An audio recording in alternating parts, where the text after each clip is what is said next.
बहुत पुराने ज़माने की बात है, जब घर कच्ची मिट्टी से बने होते थे और इंसानों की पहचान उनके लिबास से नहीं बल्कि उनके किरदार से होती थी। रेगिस्तान के किनारे एक छोटा सा गांव था।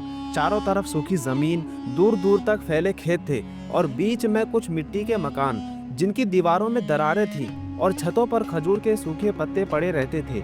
इसी गांव के आखिरी कोने पर एक टूटा सा घर था। वहीं एक यतीम लड़का रहता था, अमीन। अमीन की उम्र ज्यादा नहीं थी, चेहरे पर मासूमियत थी और आंखों में वो गहराई जो अक्सर बहुत जल्दी बड़े हो जाने वालों में आ जाती है। उसके माँ बाप को गुजरे बरसों हो चुके थे। किसी बीमारी ने या शायद गरीबी ने किसी को ठीक से याद भी नहीं था। गांव वालों को बस इतना याद था कि अमीन के माँ बाप बहुत अच्छे लोग थे, मेहनती, ईमानदार और खुदा से डरने वाले थे। जब वो चले गए तो अमीन की दुनिया भी जैसे उनके साथ ही दफन हो गई। उसे उसके चाचा के घर भेज दिया गया। शुरुआत में लोगों ने कहा, अरे अपना ही भतीजा है, खून का रिश्ता है, अच्छे से ही रखेंगे।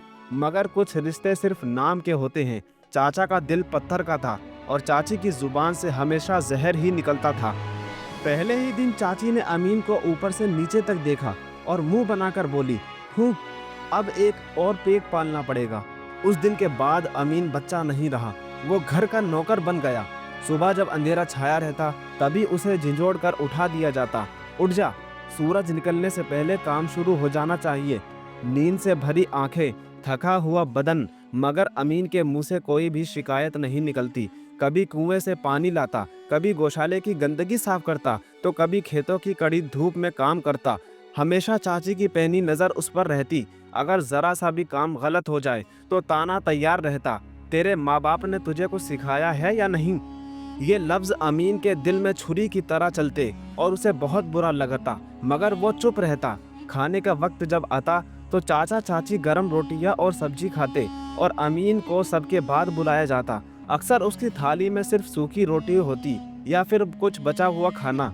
कई रातें ऐसी भी होती जब उसे भूखा ही सोना पड़ा। वो कभी सवाल नहीं करता, बस पानी पीकर अपना पेट भरता और सो जाता। रात को जब सब पूरा घर सो जाता, अमीन छत के नीचे अपनी पतली सी चादर ओढ़कर लेटता। छत के एक छोटे से छेद से उसे आसमान और चमकते हुए तारे दिखाई देते।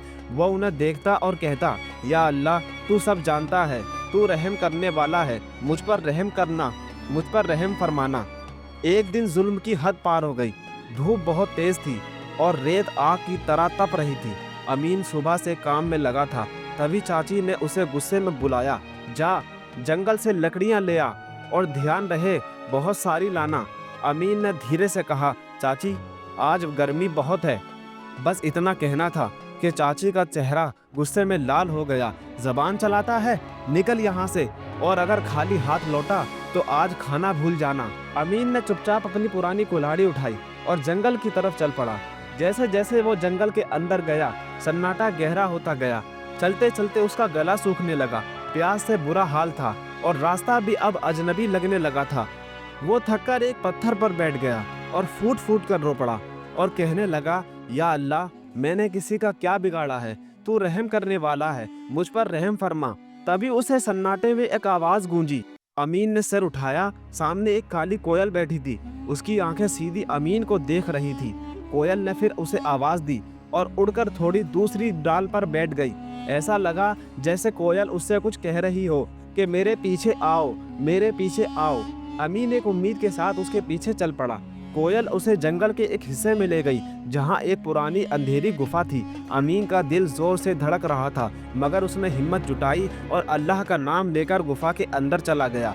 अंदर जमीन में मिट्टी में दबा हुआ एक उसे पुराना संदूक मिला। जब उसने कांपते हाथों से उस संदूक को खोला तो उसकी आंखें फटी की फटी रह गईं। अंदर सोने के सिक्के और चांदी की ईंटें थीं और सबसे ऊपर एक पत्थर की तख्ती रखी थी जिस पर लिखा था, ये खजाना उनके लिए है जो जुल्म में भी सब्र करे और अल्लाह पर यकीन रखे और दिल से सिर्फ खुदा पर भरोसा रखे। अमीन की आंखों से आंसू बह निकले। वहीं वो सजदे में गिर गया। उसे खजाना मिल गया था, लेकिन उससे बड़ी चीज़ ये थी कि उसकी पुकार सुन ली गई थी। امین گاؤں لوٹا مگر وہ بدلا نہیں۔ اس نے اس دولت سے اپنے لیے محل نہیں کھڑا کیا بلکہ غریبوں کی مدد کی، یتیموں کے لیے چھت بنائی اور بھوکوں کو کھانا کھلایا۔ جو چاچا چاچی اسے بوجھ سمجھتے تھے آج وہ شرمندہ تھے۔ امین نے ثابت کر دیا کہ صبر کا راستہ مشکل ضرور ہوتا ہے مگر اس کی منزل بہت خوبصورت ہوتی ہے۔ صبر کبھی ضائع نہیں جاتا۔ دوستو یہ ویڈیو اگر آپ کو اچھی لگی ہو تو لائک کریں اور اس ویڈیو کو اپنے دوستوں کے ساتھ شیئر کریں، اور ایسی ہی اسلامک کہانیوں کے لیے ہمارے چینل کو سبسکرائب کرنا نہ بھولیں۔ ہم ملتے ہیں اگلی ویڈیو میں۔ اللہ حافظ۔